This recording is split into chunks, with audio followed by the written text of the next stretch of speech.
apapun yang kami lakukan, keluarga korban pelanggaran HAM berat tanpa diberitakan oleh wartawan, tanpa diliput, tidak ada artinya apa-apa. Jadi saya mengatakan bahwa wartawan itu adalah ujung tombak perjuangan kami keluarga korban pelanggaran HAM berat. Terima kasih, Bu. 27 tahun terakhir semenjak 98 gitu, Bu.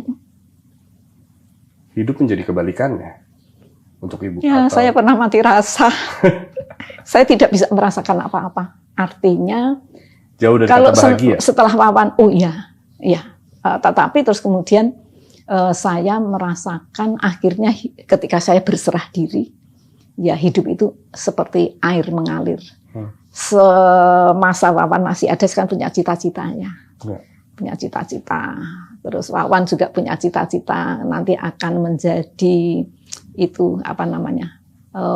pengusaha di real estate itu developer dan nanti kalau misalnya ibunya ulang tahun akan dikasih hadiah rumah katanya. Pernah cerita seperti itu.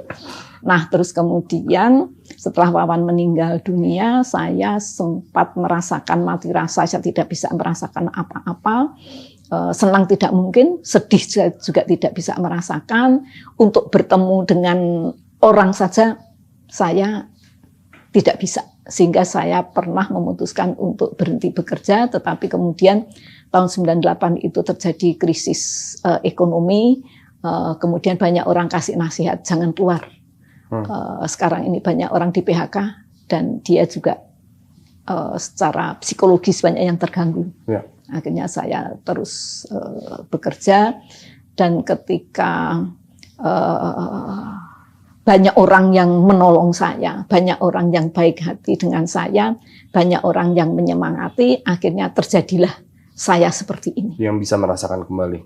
Yang kalau akhirnya hidup bertentangan sebagai pegawai negeri itu adalah aparat pemerintah sebagai pelayan pemerintahan yang patuh dan taat melaksanakan tugas dan kewajiban di kantor pemerintah itu. Tetapi setelah Wawan meninggal, saya melakukan tuntutan pertanggungjawaban negara atas penembakan Wawan dan kawan-kawannya, sehingga saya harus berteman dengan orang-orang di masyarakat, harus kemudian melakukan audiensi ke berbagai lembaga negara, membuat paguyuban, terus kemudian kami bersosialisasinya lebih banyak ke di luar kantor, di luar komplek. Saya itu jadi korban pelanggaran HAM berat itu kan diberi stigma oleh pemerintah. Kalau misalnya para mahasiswa yang gugur itu pada saat itu stigmanya perusuh. Kalau Munir stigmanya anti asing.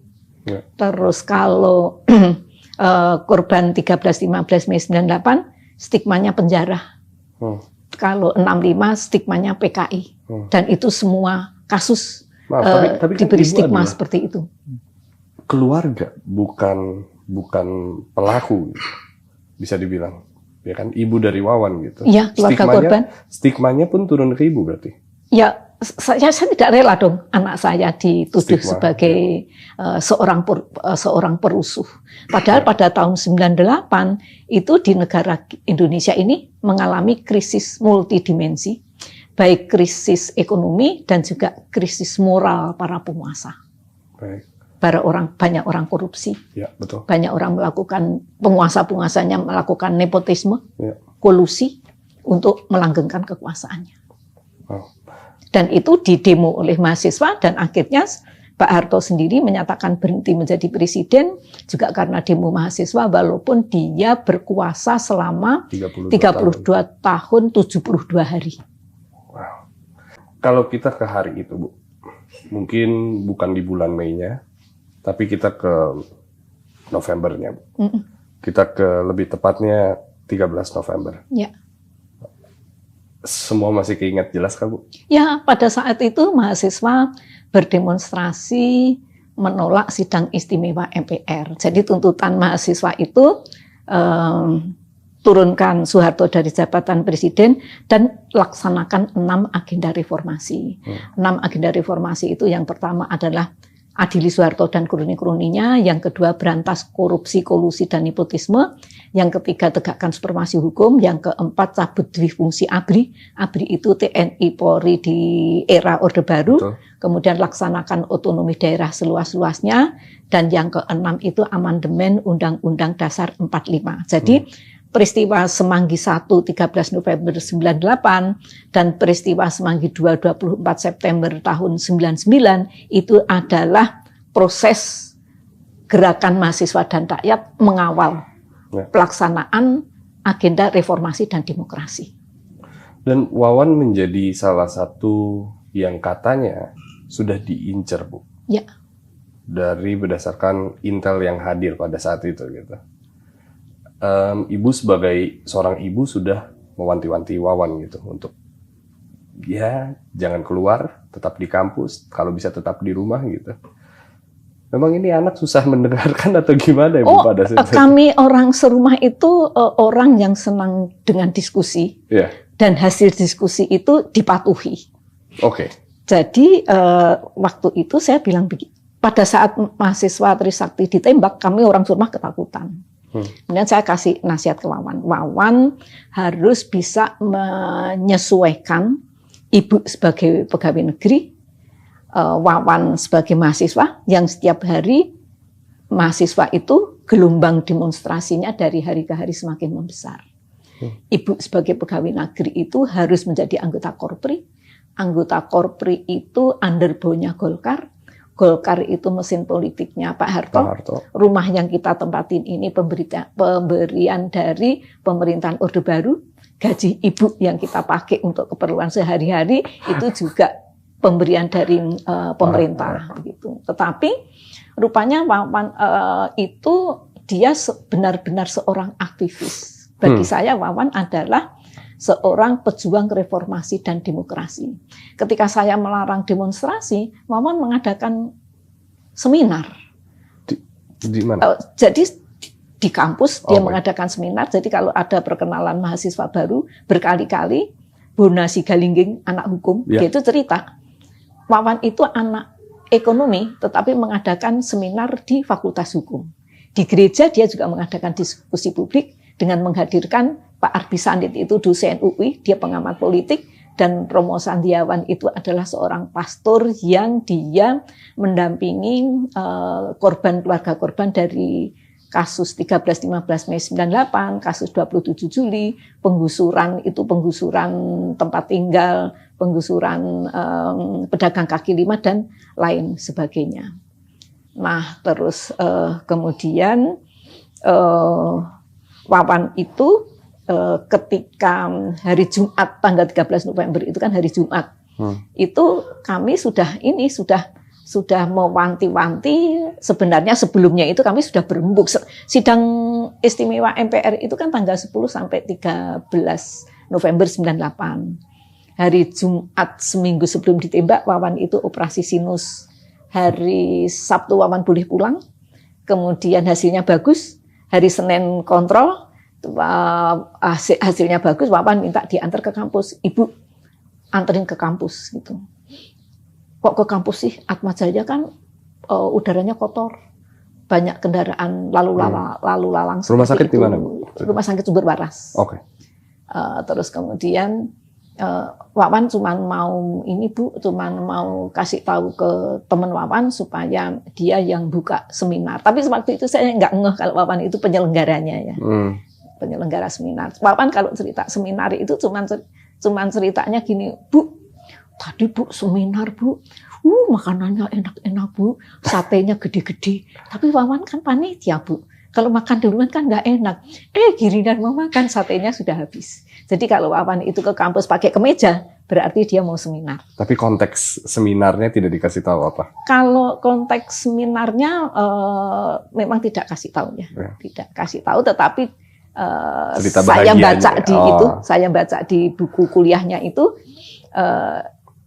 reformasi tentang kondisi situasi pada saat itu ya. Kondisi politik pada saat itu.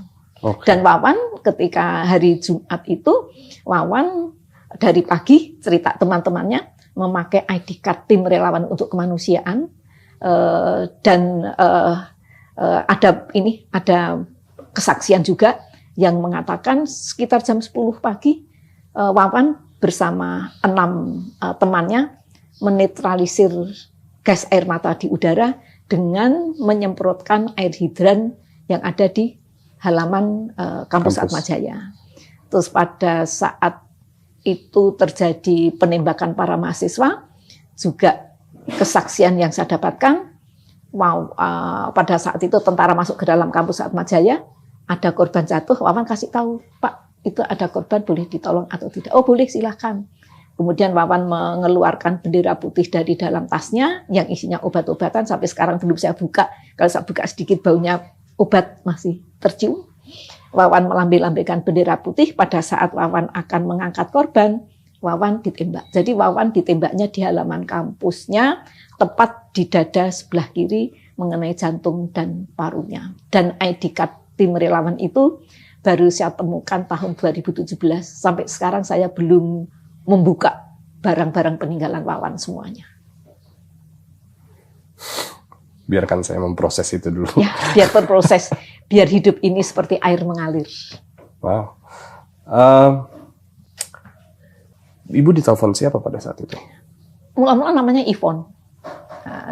Saya sudah di rumah, jadi memang waktu itu bapaknya Wawan juga sudah di rumah. Tetapi karena kami saling percaya dengan Wawan, gitu, dengan orang serumah, kemudian katanya Wawan nelpon ke rumah.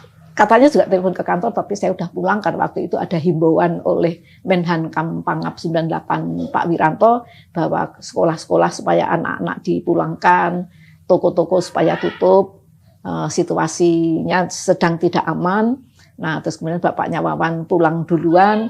Saya juga kalau di DPR, pegawai DPR itu kalau penutupan sidang MPR kan yang banyak pekerjaan kan orang MPR, jadi saya bisa pulang duluan. Nah, terus kemudian di sini berarti Ibu? Ya, kemudian ketika Wawan telepon ke bapaknya minta Wawan cepat pulang. Ini bapak sudah di rumah karena ada himbauan dari Menhankam Pangap supaya kantor-kantor tutup. Gitu. Oh, ya bagaimana mau pulang? Oh, di kampus juga rame nih Pak. Wawan bawa motor lagi. Ya sudah, kalau begitu Wawan jaga diri baik-baik. Nah, terus kemudian jam 4:30 rupanya saya sudah sampai di rumah. Saya setel TV Indosiar kalau tidak salah. Ada yang ketembak. Saya langsung teriak, kena! Mas, ayo kita beli HP untuk Wawan. Karena Wawan pernah minta HP, nggak saya belikan. Di samping mahal, saya kalau cerita sama Wawan ketika dia minta HP, masuk sih Wawan lagi kuliah, terus Wawan punya HP, ada orang telepon, Wawan terima HP, padahal ada dosennya, terus Wawan keluar gitu kan nggak etis gitu ya. Akhirnya dia mau menerima alasan itu. Terus kemudian nggak lama kemudian Ivon yang dia telepon. Berarti menelpon suami pada saat itu? Yang telepon Wawan? Iya, menggunakan telepon rumah. Jadi waktu itu telepon di kampus berarti?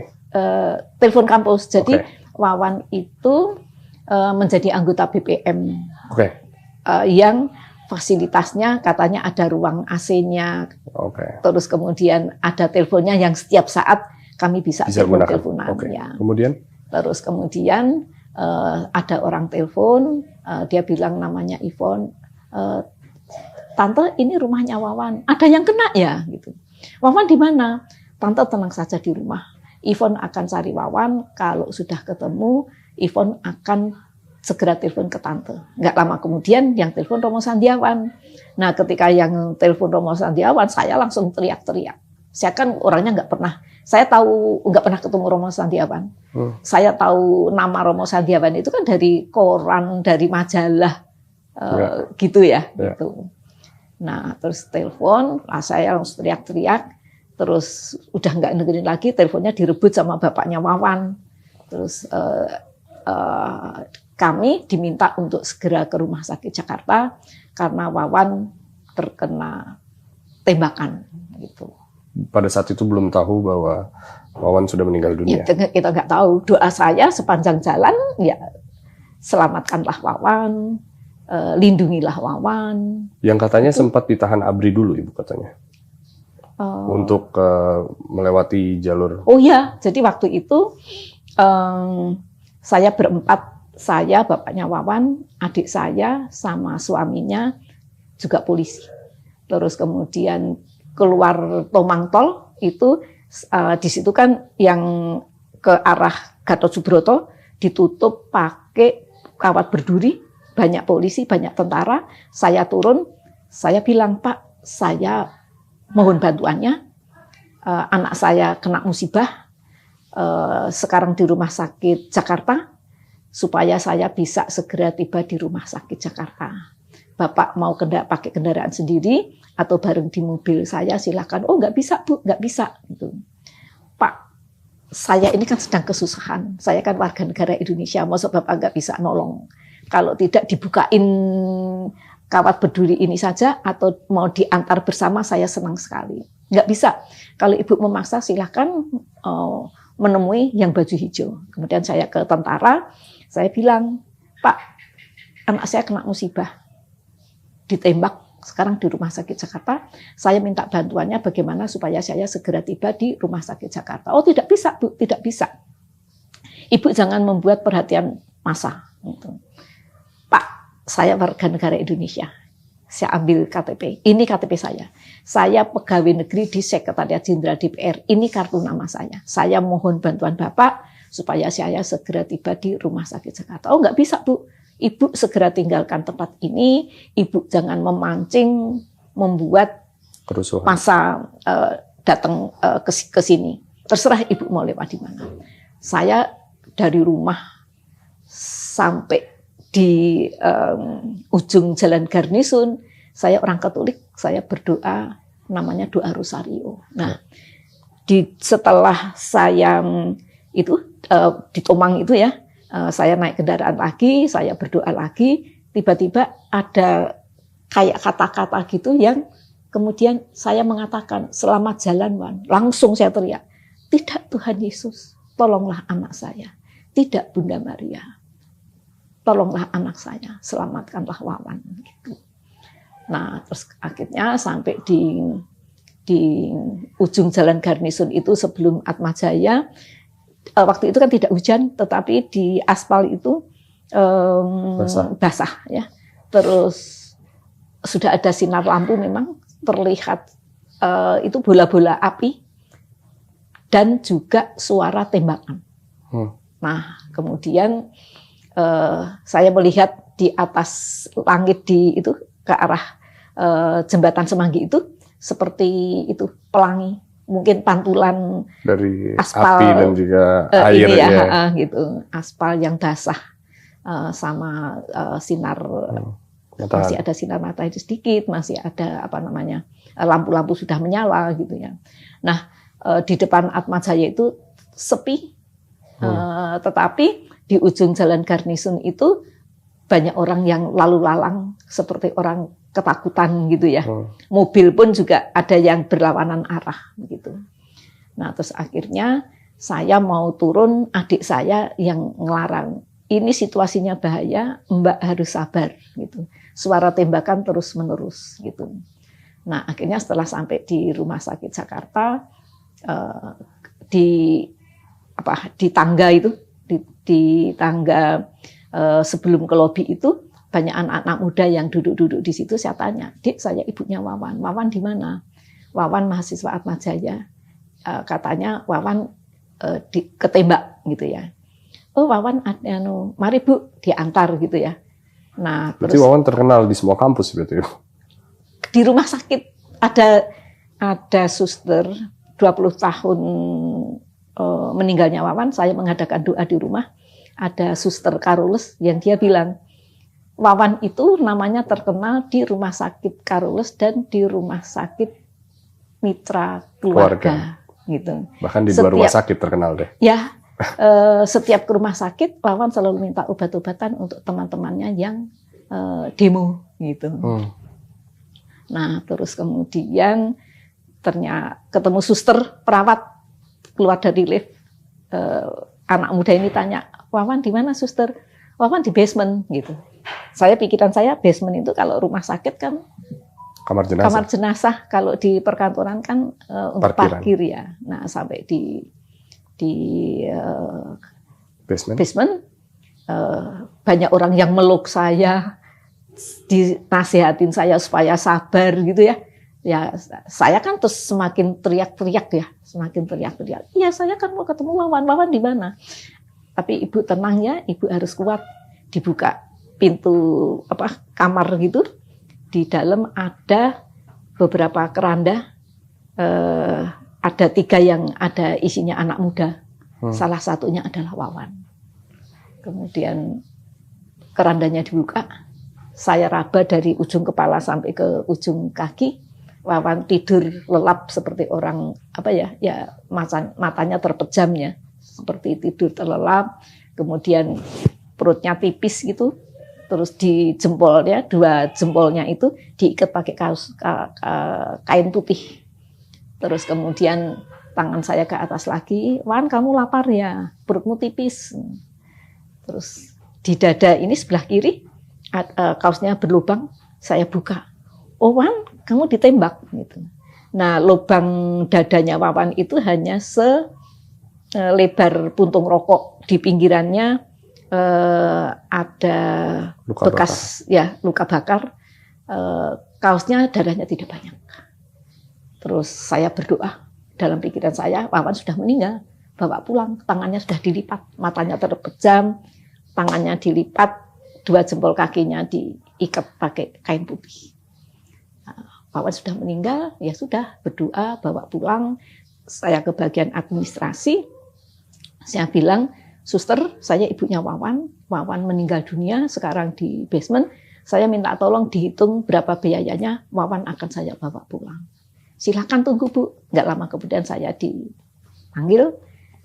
Kalau Wawan sudah bisa dibawa pulang, mengenai administrasi keuangannya sudah ada yang ngurusin. Siapa? Mungkin tim relawan untuk kemanusiaan. Oke. Ya, bukan mungkin, kayaknya tim relawan kemanusiaan karena itu peti, pakaian, itu semuanya dari tim relawan kemanusiaan. Dan juga ada bantuan dari kantornya bapaknya Wawan itu ya yang belum di cover sama tim relawan kemanusiaan, ditutup oleh CSIS, kantornya bapaknya Wawan. Begitu. Terus akhirnya saya sudah ditempel, rupanya yang nempel itu Intel, karena tiba-tiba kepikiran, saya kepingin punya hasil otopsi Wawan, dan ketika saya telepon ke Dr. Budi Sampurno yang mengotopsi Wawan, pihak rumah sakit tidak bisa mengeluarkan hasil otopsi, yang bisa adalah Pomdam Jaya.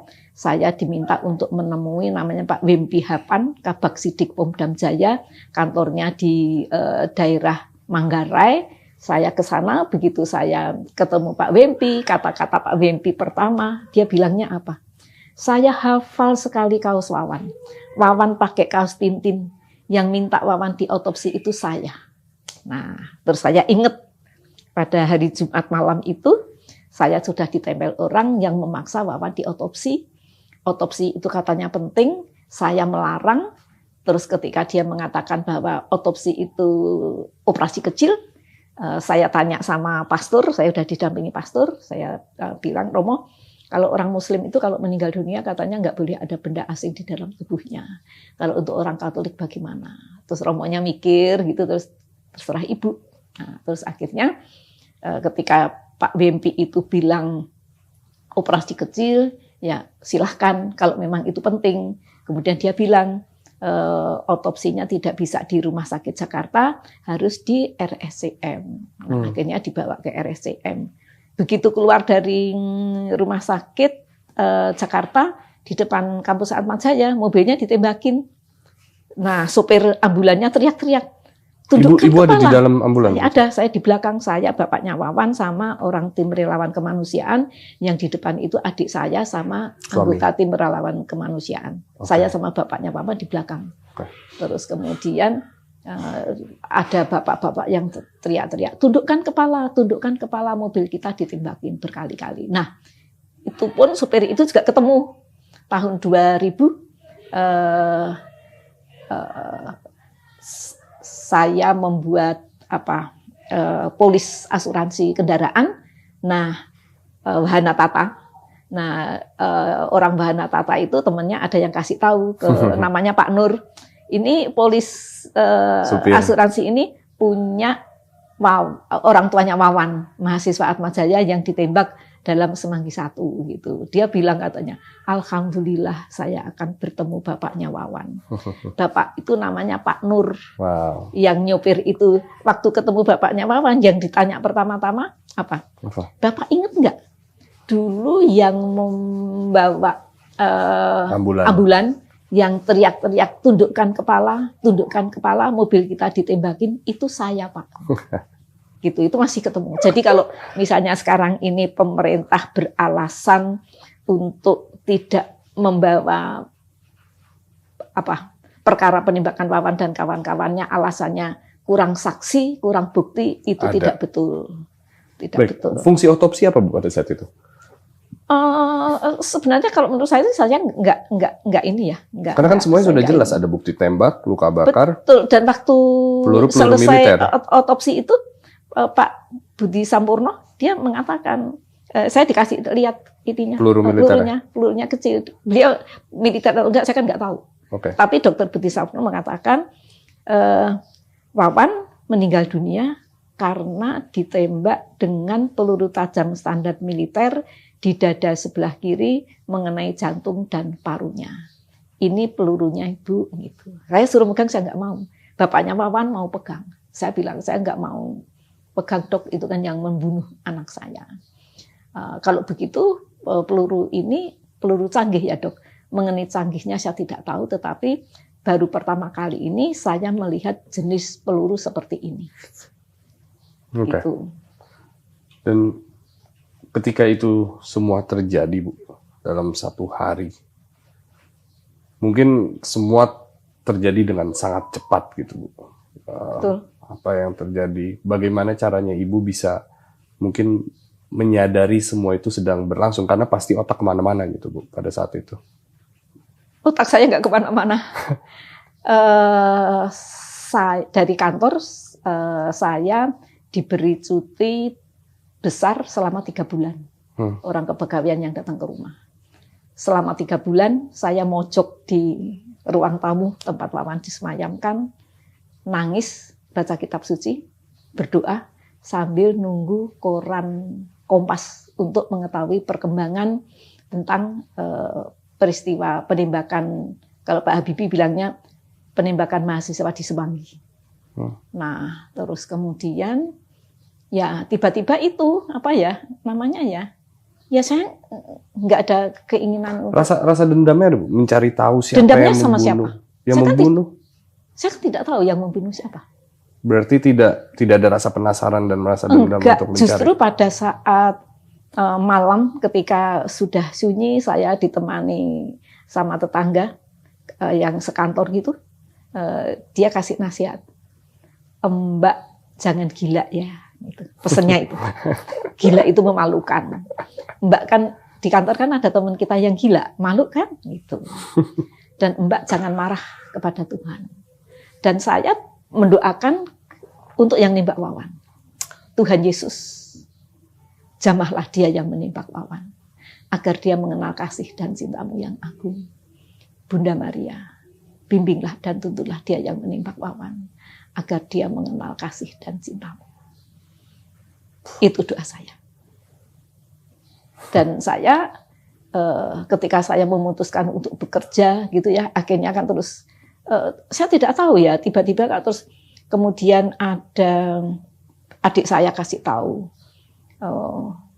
ke bapaknya Wawan, katanya di radio ada berita yang sakit dirawat di rumah sakit dapat bantuan pengobatan 200.000. Kalau yang meninggal dunia katanya juga akan ada bantuan dari pemerintah. Nah, akhirnya tanggal 30 November itu ada orang dari pemerintah, orang yang saya kenal, namanya anggota MPR, namanya Dr. Ula, Dan Pak Fakhrudin itu orang PMI yang sering ketemu di kantor karena sekretaris PMI DKI itu anggota DPR, namanya Pak CH Muas ya itu. Nah orang PMI kan sering ke ruangannya Pak CH Muas yang sebelahan sama ruang kerja saya.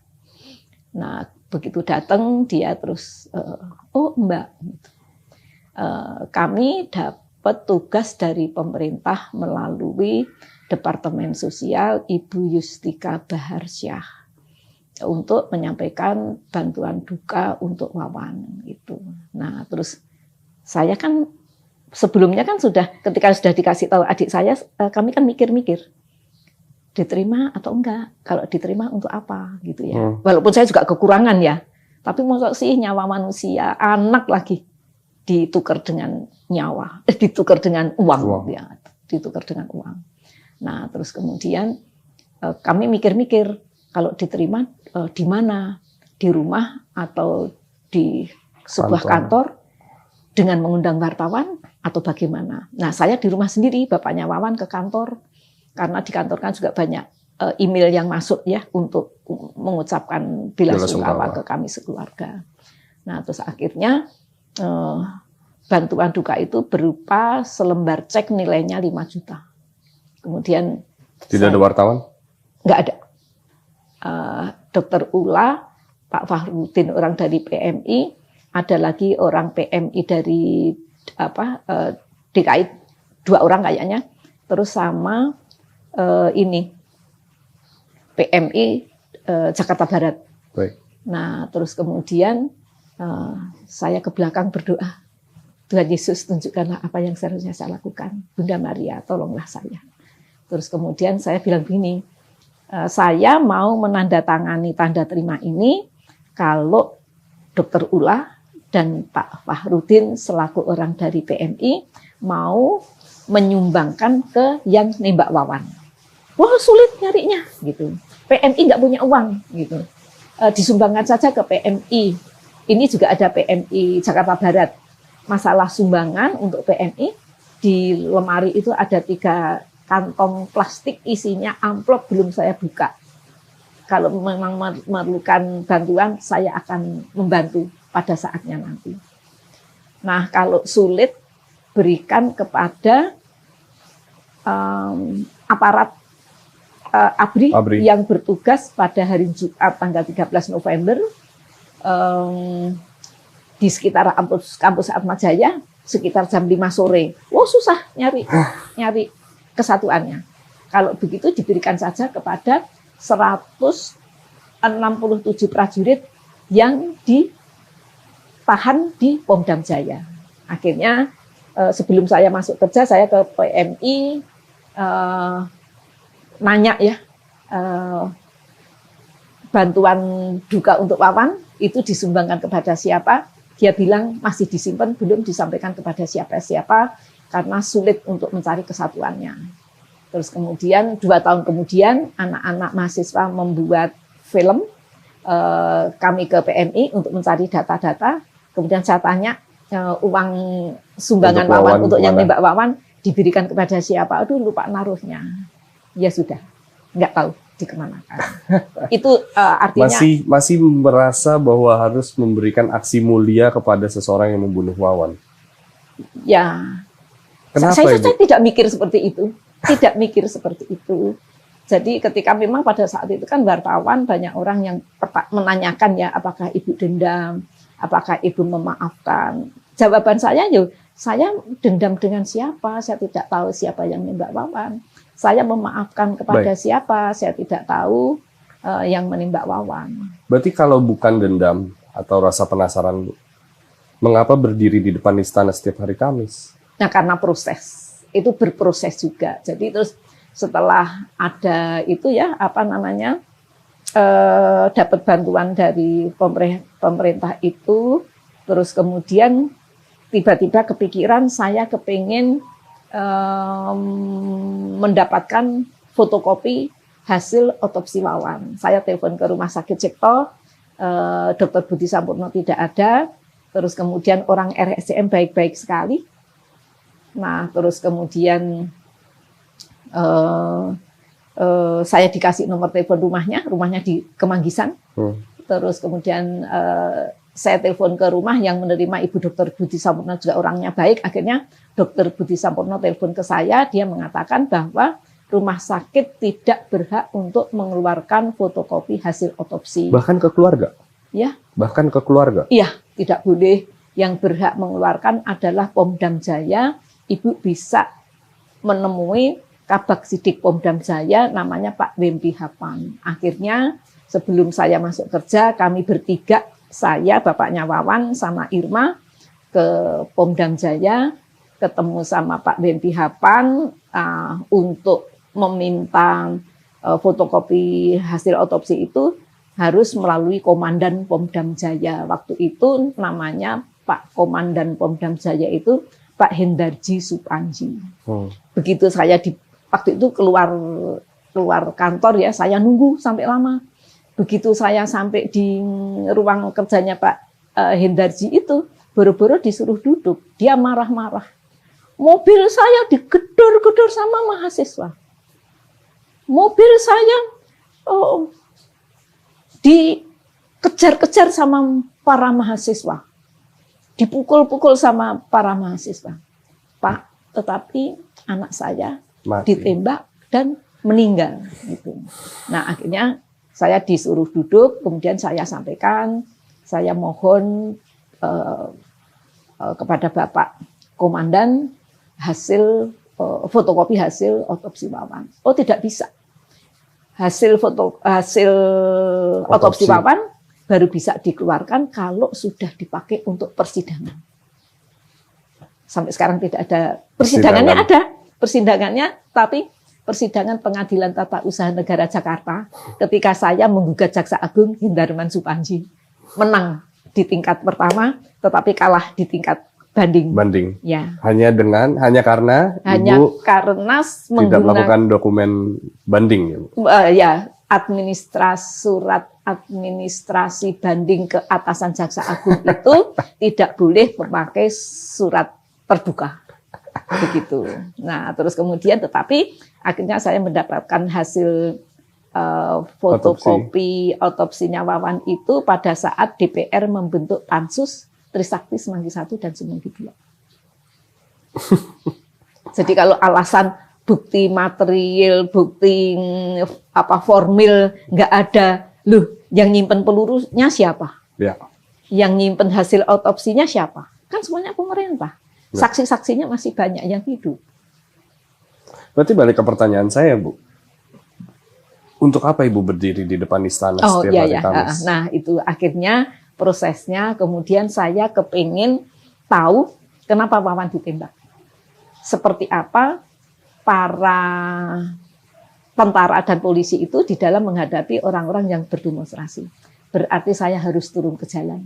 Bulan April tahun 99 itu ada aksi damai setiap hari Jumat yang mengadakan aktivis perempuan. Nah, saya ketemu Romo Sandi. Jadi waktu itu ada misa Jumat pertama gitu, ada anggota DPR yang ngasih tahu, kemudian saya ikut doa itu, yang mimpin Romo Sandiawan, kemudian saya bilang, Romo, saya kepingin tahu kenapa Wawan ditembak.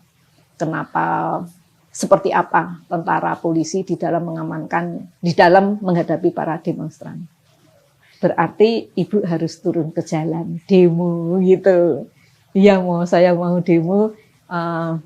Nanti ini sama ini Ibu Karlina. Ibu Karlina itu dokter, dosen di UI, aktivis dan lain sebagainya. Terus kemudian saya gabung dengan itu yang demo aksi damai di Bundaran HI, yang aktivis perempuan. Saya ikut 2 kali karena setelah itu di Kompas diberitakan aksi demo aktivis perempuan dilarang polisi karena dituduh ditunggangi Gerwani. Gerwani itu organisasi perempuan zaman dulu ya, tapi ada yang bilang itu bukan underbone-nya PKI kok.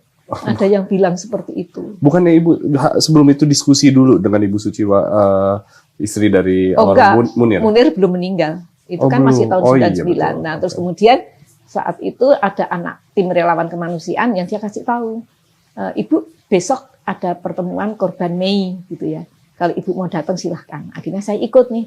Nah setelah ikut, jadi semua korban itu cara memulihkan semangat hidup itu bagus itu yang dilakukan oleh tim relawan. Semua orang kepengen berbicara, tetapi ketika dia sudah pegang mic, yang keluar air mata, yang keluar bukan kata-kata gitu. Nah akhirnya fasilitatornya bilang, jadi nanti kita akan mengadakan peringatan 1 tahun tragedi berdarah 13-15 Mei 98. Berarti kita harus ada pertemuan gitu. Nah pertemuannya di kantor tim relawan kemanusiaan di Jalan Arus Dalam gitu. Nah kemudian setelah kita pertemuan, akhirnya lama-lama dibentuk paguyuban korban, keluarga korban tragedi 13-15 Mei 98, Semanggi 1 13 November 98, Semanggi 2 24 September 99, dan tim relawan kemanusiaan. Kami mencari kebenaran. Ya. Mencari kebenaran itu sulit sekali. Banyak orang yang putus asa dengan kita audiensi ke lembaga-lembaga terkait, ya ke Pomdam Jaya, ke Puspom, DPR itu ya dari fraksi-fraksinya, komisinya, pimpinan dewannya, juga ke Komnas HAM dan lain sebagainya. Ini terbit Undang-Undang Pengadilan HAM, Undang-Undang Nomor 26 Tahun 2000. Kami mencari keadilan, juga sulitnya bukan main. Terus akhirnya pada tahun 2004 saya mendapat penghargaan dan penghormatan dari Yap Tiam Hin, dapat Yap Tiam Hin Award. Nah, ketika ada nilai tunainya, saya kasih tahu ke Romo Sandi, sebaiknya kalau dalam penyerahan penganugerahan Yap Tiam Hin itu sekiranya ada nilai tunainya, kita pergunakan untuk kegiatan korban gitu. Nah, yang paguyuban pertama kan bubar, akhirnya diumumkan sama di penyerahan Yap Tiam Hin Award itu tanggal 10 Desember tahun 2004. Kemudian diumumkan akan berdiri organisasi korban namanya Swabela yang akan dipimpin oleh Ibu Sumarsih dan Ibu Suciwati. Nah, akhirnya kan kami kan terus mengadakan rapat-rapat ya. Nah, terus kemudian kok namanya Swabela. Udah baru banget, ada Swabela, Swadaya, Swasembada kan begitu kan. Iya. Akhirnya diganti Jaringan Solidaritas Korban untuk Keadilan JSKK. Nah, JSKK ini ya kita membuat buku. Ada 2 buku yang sudah kita terbitkan. Judulnya Menata Derap Merajut Langkah. Saatnya Korban Bicara, Menata Derap Merajut Langkah. Buku yang kedua, buku Panduan Bahan Ajar Sejarah Berwawasan HAM untuk guru-guru sejarah SMA. Nah, terus kemudian kami juga melakukan kegiatan sosial. Kami juga besuk Pak Harto di Rumah Sakit Pertamina. Oh ya? Iya. Nah, waktu itu kan ketemu wartawan nih, dia langsung ini. Ibu mau kemana? Mau besuk Pak Harto.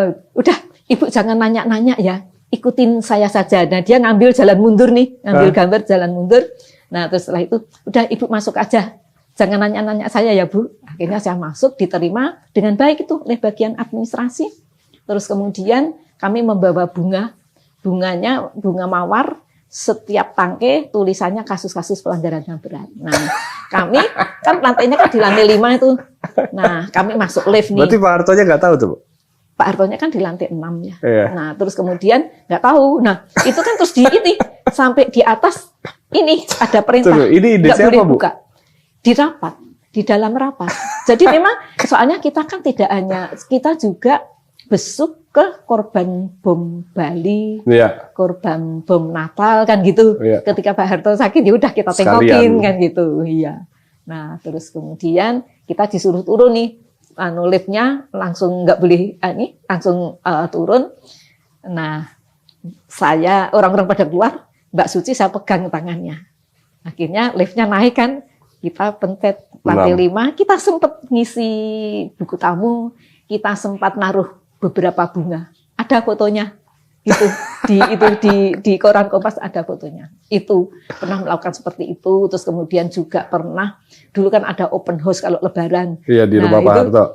Di istana. Oh di istana ya. Di istana. Nah terus kemudian, ketika saya Mbak Suci nggak ikut ya, akhirnya ibu-ibu itu, Bu Marsis sama Bu Suci nggak ikut. Nah ibu-ibu itu kan ini pada bawa surat nih ceritanya, bawa surat. Nah suratnya kan taruh di dada. Ketika diambil ada yang jatuh, akhirnya terus ini suruh keluar sama petugas di istana itu. Itu yang kami lakukan. Terus kemudian dalam rapat menurut catatan saya itu hari Selasa tanggal 9 Januari tahun 2007 rapat JSKK saya bilang gini, kalau kita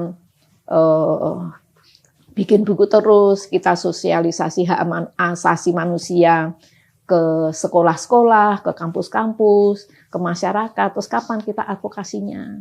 Gimana kalau kita mengadakan aksi rutin, terserah mau seminggu sekali, 2 minggu sekali, sebulan sekali, akhirnya oke gitu. Nah terus kemudian setelah itu disepakati seminggu sekali. Terus kemudian harinya hari apa gitu ya? Hari Senin. Hari Senin hari pertama kerja Bu, nggak enak. Hari Selasa itu ada konvoi sepeda motor untuk Munir, tapi kadang-kadang ada, kadang-kadang tidak. Itu yang ngomong juga saya. Hari Rabu ada yang kuliah. Hari Kamis nggak ada yang ngomong. Tapi Mbak Suci bilang katanya Mbak Suci bisa meninggalkan kantor. Hari Jumat, hari pendek, Sabtu, Minggu libur. Berarti Kamis. Hari Kamis. Oke, jam berapa gitu ya? Jam 4 sampai jam 5 banyak orang lewat itu jamnya masih belakangan. Kemudian kita lokasinya di mana? Ada yang di HI, ada yang di Kejaksaan Agung, ada yang di DPR gitu ya. Nah akhirnya Yati Andriani orang Kontras di depan istana saja sebagai lambang kekuasaan di depan istana. Terus aksinya aksi damai, aksinya aksi diam gitu. Nah suara kita melalui apa? Ya kita bikin selebaran gitu ya, bikin selebaran. Terus jam berapa aksinya? Jam 4 sampai jam 5 sore itu kan jalan raya banyak orang lewat, jadi kita bisa membagikan selebaran. Maskotnya apa gitu ya? Payung hitam. Nah, saya enggak payung ini. Bagaimana kalau payung? Nah, terus saya tanya warnanya apa, Mbak Suci? Hitam. Dalam hati saya seneng karena apa? Bagi saya warna hitam itu adalah lambang keteguhan. Keteguhan di dalam cinta. Duka cita saya sudah bertransformasi kepada cinta terhadap sesama dengan mengadvokasi kasus-kasus pelanggaran HAM dari berbagai kasus. Itu yang saya rasakan pada saat itu. Terus kemudian kita tidak punya uang gitu ya. Kita tidak punya uang, jadi yang tidak tahan lapar bawa bekal, yang tidak tahan haus bawa minum. Di depan istana itu sepi, nanti malah ada yang diculik. Nah, terus kemudian bagaimana kalau kita berangkatnya bareng-bareng dari Tugu Proklamasi. Biaya transportasinya dari Tugu Proklamasi ke depan istana, PP minta Kontras yang membiayai, Kontras oke, gitu. Terus kemudian yang akhirnya ya itu kita sepakati aksinya aksi damai, aksi diam. Setiap hari Kamis kita memakai dengan aksi diam berdiri di sepanjang polis lain dengan memakai baju warna hitam, berpayung hitam, menggelar spanduk, membagikan selebaran. Dan akhirnya membuat surat kepada Presiden pada setiap hari Kamis jam 4 sampai jam 5 sore di depan istana. Akhirnya disepakati seperti itu. Baik. Per hari ini 779 surat, Bu. 780. Semasa pemerintahan Pak SBY itu 339 pucuk surat. Selama Pak Jokowi itu 400, berarti kalau besok 448 deh kayaknya. Baik. Nanti bisa dilihat di nomor suratnya. Di mana surat itu, Bu? Saya punya. Apakah diterima oleh Presiden? Ada yang diterima Presiden. Justru kami juga pernah surat kami itu kalau waktu zaman PSBY ya, itu jadi surat itu diteruskan kepada lembaga apa gitu oleh Seknek, JSKK diberi tembusan. Tetapi setelah Pak Jokowi, saya ketemu orang Seknek, saya ke Sekretariat Negara, dia bilang, Bu, sekarang nggak seperti dulu, Bu. Kebijakan dari pimpinan, jadi surat-surat JSKK kalau ditindaklanjuti tidak diberi tembusan, JSKK tidak diberi tembusan, tetapi kalau Ibu memerlukan, Ibu akan saya fotokopikan. Tapi Ibu bukannya ada kesempatan waktu itu untuk duduk bersama Presiden dan berbicara soal ini? Oh ya, Presiden SBY iya. Ya. Kalau tidak salah itu tanggal 26 Maret tahun 2008. Diterima Presiden SBY. Ya. Diterima Presiden Jokowi tanggal 31 Mei tahun 2018.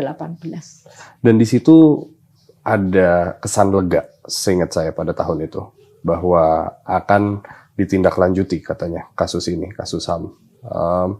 Yang Pak siapa itu? Pak Jokowi. Pak Jokowi itu sebelum jadi presiden itu kan ada namanya visi misi dan program aksi Jokowi JK. Betul ya. Di butir FF-nya itu bunyinya kami berkomitmen untuk menyelesaikan kasus-kasus pelanggaran HAM berat masa lalu yang menjadi beban politik bangsa. Kasusnya disebut Semanggi 1, Semanggi 2 Trisakti, kerusuhan 13-15 Mei 98. Terus penghilangan paksa, Talang Sari Lampung, Tanjung Priok, tragedi 65. Butir GG-nya bunyinya, kami berkomitmen untuk menghapus impunitas dalam sistem hukum nasional, bla bla bla bla, termasuk merevisi Undang-Undang Peradilan Militer yang menjadi penyebab terjadinya pelanggaran HAM berat.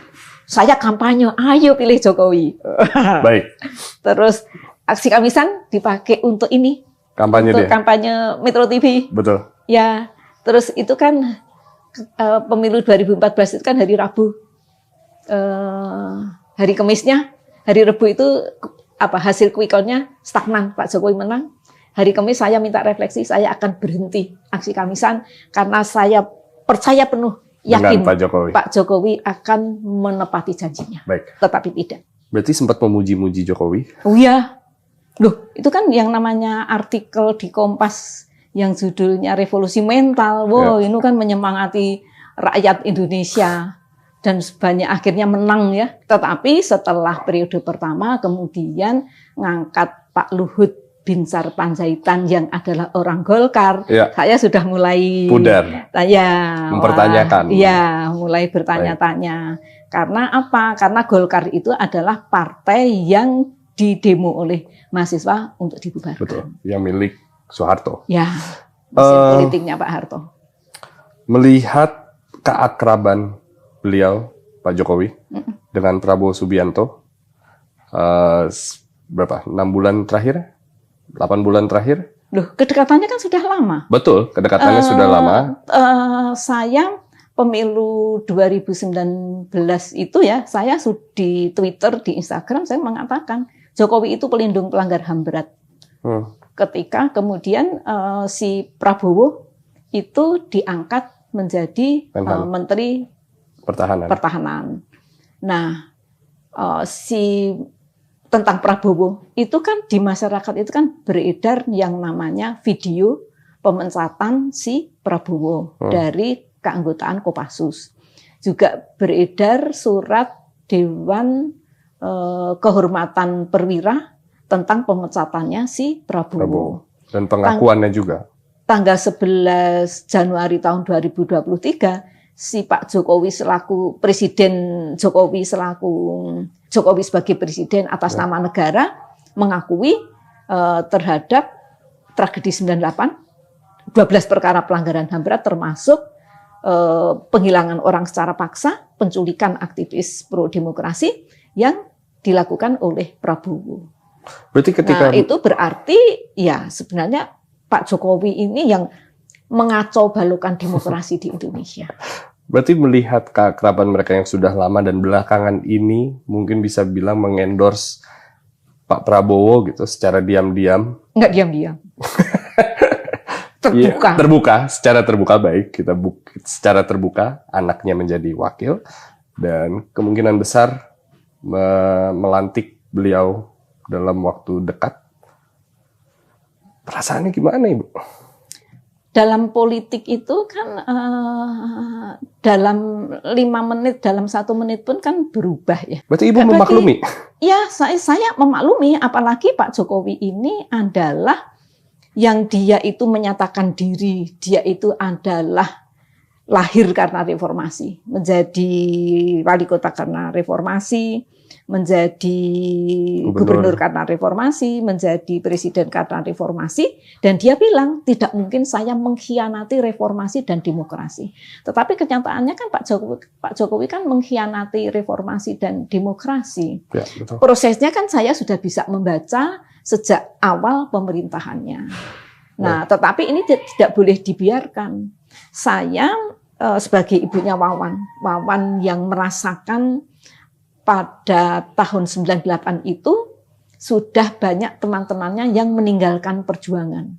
Wawan bilang teman-temannya sudah banyak yang tidak tahan lapar, tidak tahan haus. Yang dulunya mereka bergelantungan naik bis kota ke kampus, sekarang mereka pakai taksi, ada yang bermobil. Kalau dulu mereka telepon pakai telepon umum, sekarang mereka sudah pakai HP. Nah, saya ingin mewujudkan agenda reformasi yang ketiga, yaitu tegakkan supremasi hukum yang diperjuangkan oleh Wawan dan kawan-kawannya yang sampai sekarang belum selesai. Ternyata juga agenda reformasi yang kedua tentang KKN, korupsi, kolusi, dan nepotisme, Pak Jokowi menggunakan nepotisme dan kolusi untuk membangun politik dinasti. Ya. Ini yang harus kita terus hentikan. Kita tolak ya, harus kita lawan. Bagaimana kalau aksi Kamisan dilarang ketika nanti misalnya Prabowo Subianto menjadi presiden, Bu? Loh, katanya Indonesia ini adalah negara demokrasi. Siapa? Prabowo kan bilang demokrasi di Indonesia itu di tingkat nasional, di tingkat dunia itu tinggi, bagus. Ya. Nah, mestinya nggak dilarang dong. Dan kami tidak usah dilarang. Selesaikan dulu kasusnya di meja pengadilan HAM sesuai undang-undang yang berlaku, dan undang-undang itu yang menerbitkan siapa? Yang menerbitkan kan pemerintah sama DPR. Ya. Selesaikan, pertanggungjawabkan kasus-kasus pelanggaran HAM berat yang sudah diakui oleh Presiden selaku kepala negara sesuai undang-undang yang berlaku. Setelah itu aksi Kamisan tidak usah disuruh bubar dengan sendirinya. Walaupun anak-anak aksi Kamisan di daerah itu banyak permasalahan rakyat, baik dihentikan secara paksa. Mereka menyuarakan permasalahan rakyat yang belum ditangani baik oleh pemerintah pusat maupun daerah. Tetapi untuk tuntutan pertanggungjawaban pelanggaran HAM berat tidak perlu ada audiensi ke lembaga-lembaga terkait, tidak perlu aksi Kamisan. Berarti Ibu terbiasa dengan pengkhianatan ya, Bu? Maksudnya?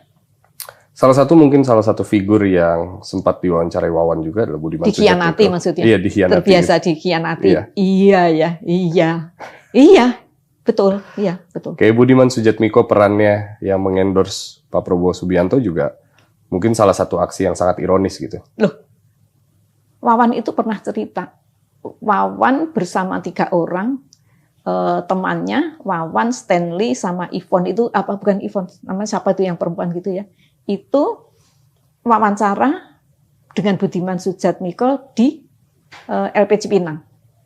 Ketika Wawan ditembak, Budiman Sujatmiko ketemu sama bapaknya Wawan, memang tidak ada hitam di atas putih, tetapi seingat bapaknya Wawan, Budiman Sujatmiko mengucapkan terima kasih.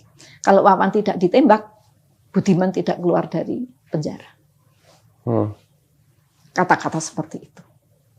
Apa yang dilihat belakangan ini berarti, Bu? Ya, Budiman Sujatmiko itu adalah termasuk reformis gadungan.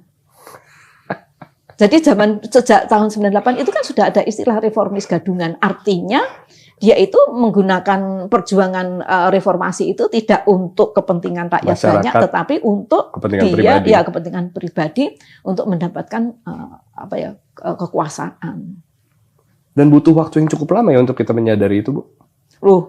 Kalau menurut saya sih enggak. Ketika Budiman Sujatmiko mendukung Megawati Cawapres Megawati berpasangan dengan si Prabowo. Budiman Sujatmiko kan sudah di PDIP. Ya, betul. Dia tidak berbuat apa-apa. Betul. Jadi yang namanya anak-anak aktivis yang dia bilang berjuang dari dalam, menurut saya tidak ada yang berhasil. Banyak spekulasi juga bilang bahwa Ibu menerima uang, bahwa aksi Kamisan juga adalah bagian dari mungkin sebuah gerakan yang dibayar gitu, Bu. Oh, dari mana? Entah, mungkin ada yang bilang ini untuk mendukung oposisi atau untuk mendukung salah satu calon gitu, atau mungkin saya selalu mengatakan aksi Kamisan adalah aksi yang memperjuangkan nilai-nilai kemanusiaan itu dihormati oleh siapapun.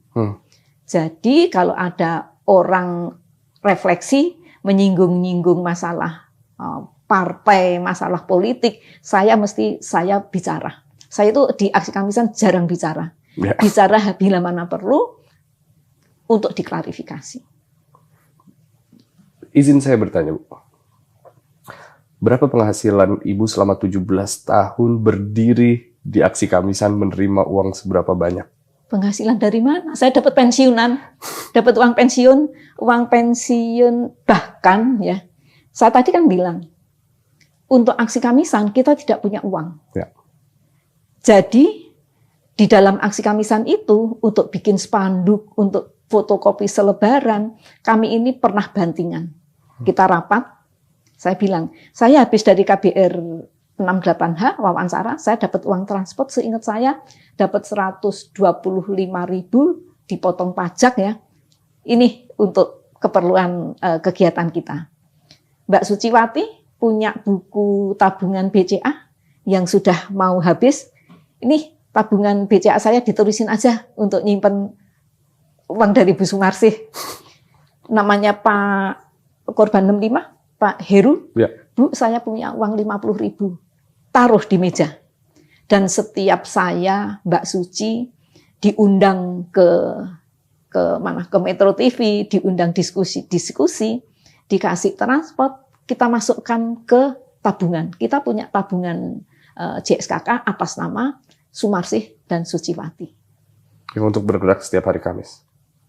Tidak hanya untuk itu, bahkan kami bisa misalnya ada keluarga korban yang sakit, kita kasih bantuan duka ya, walaupun tidak seberapa. Oke, berarti itu sudah dipastikan bahwa tidak dilindungi sebuah partai atau sebuah aksi untuk menjatuhkan oposisi atau apapun itu. Kalau komentar perihal aksi 5 tahunan gimana, Bu? Ya orang kan bisa melihat, nggak usah di Twitter saya itu kan komentarnya kan hanya misalnya ada postingan yang bukan menyakiti, ada postingan yang menyinggung saya. Ya. Kalau itu yang tidak perlu direspon, tak diemin aja. Paling hanya satu yang saya respon, misalnya yang ceritanya si Darwis siapa itu. Ya, izin saya mau memberi Ibu komentar dari Darwis Triadi. Iya. Mungkin Ibu bisa membacakan. Ya, saya juga membaca, ada yang mengirim, tetapi yang saya respon hanya satu orang. Dan kalau Mas ini nggak saya respon sama sekali. Tapi kan akhirnya kan orang banyak yang Darwis tidak. Enggak saya respon. Yang saya respon itu ketika dia mengatakan apa ya, yang kemudian saya, saya kan pernah diundang oleh anak-anak dari anomali apa itu ya, untuk kurang ingat saya. Untuk demo ke Mahkamah Konstitusi. Okay, yeah. Di situ ada namanya Melki Sedek. Nah, situasi sekarang ini sama dengan situasi 26 tahun yang lalu. Sama saat tahun 98 yang lalu. Banyak anak-anak muda, banyak orang-orang yang dibungkam suaranya, yang